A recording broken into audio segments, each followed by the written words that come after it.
माने आंबो बेवहाय बाहागो लानानै जोबोद गोजोननाय मोनदों मानो होनबा बिथाङा आंनि जेनेबा बिनानाव जायो आंनिनो क्लास फ्रेन्डनि बिब'आ बिनि बिब'आ आंनि क्लास फ्रेन्डमोन आंनि लोगो दा लोगोनि बिनानावा गोबाव समनिफ्रायनो माने मोनसे थांखि दंमोन ओमफ्राय आंनावबो बुंबाय थायोमोन बिनानावा आब' आङो इदि आं बहुद सोलोंबाय आङो रोंजोबबाय गासैबो कर्सखौ आं लाजोबबाय आङो दुखान होगोमोन आं पार्लार खुलिगोमोन होननानै गोबां आंजों सावरायोमोन बिनानावा ओमफ्राय आंखौ खावलायोबोमोन माबा मोनसे खालामना होदो आब' बेफोरबायदि गोबां आंनियाव जेनेबा सावरायोमोन आरो दा बे हिसाबै आंबो माखासे दे उनाव हालांगोन नाजाबाय था बेबायदिनो होननानै बुंदोंमोन बे हिसाबैनो जोंहा दिनै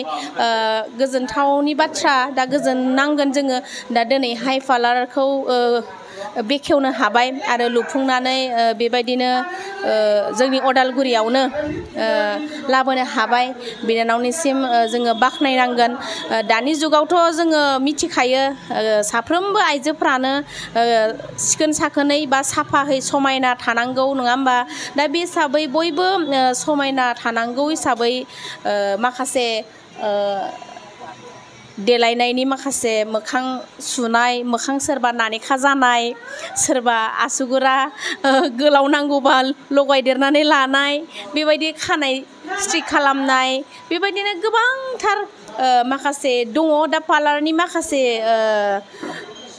थानाय बुस्थुफोरखौ आङो मिथिजोबा दा आंबो बेफोरखौ दा बिनानावासो मिथिसिगोन मा खालामनो हायो मा खालामनो हाया बेबायदिनो जोङो जेब्लायबो गावनि स्किनफोरखौहाय जोङो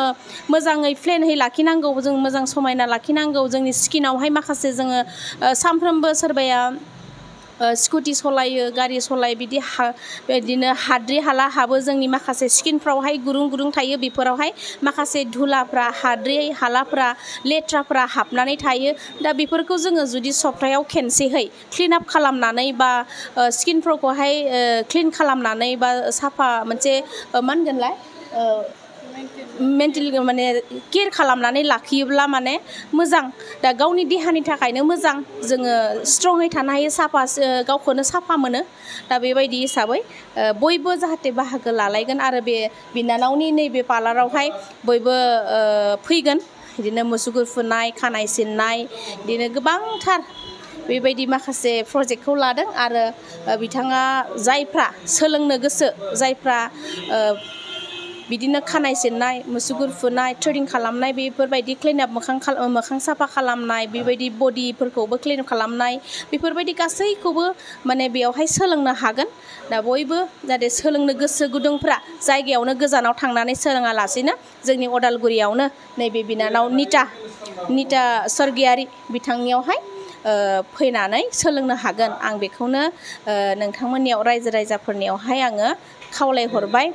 बे जायगाया जाबाय जोंनि अदालगुरिनि बाजार जायो अदालगुरियाव बुधबारखालि बाजार जायो बे बाजारनि सानजागालि मोनसे लामा दङ बे मा होनोमोन ग्रामिन बिकास बेंक ना बिनि गाहायावहाय खाथियाव जिङावनो लामा जिङावनो बेवहाय फैबानो नोंसोरो पस्टारखौ नायब्लानो नुगोन मिथिगोन बेवहाय नोंथांमोना थोंजोङै फैनानै नायफैब्लानो नोंथांमोना बेवहाय गासैबो सुबिदाखौहाय मोनगोन बेखौ आं नोंथांमोननो फोरमायबाय दा आं बिथांमोनजों आं बाहागो लानानै जोबोद गोजोननाय मोनदों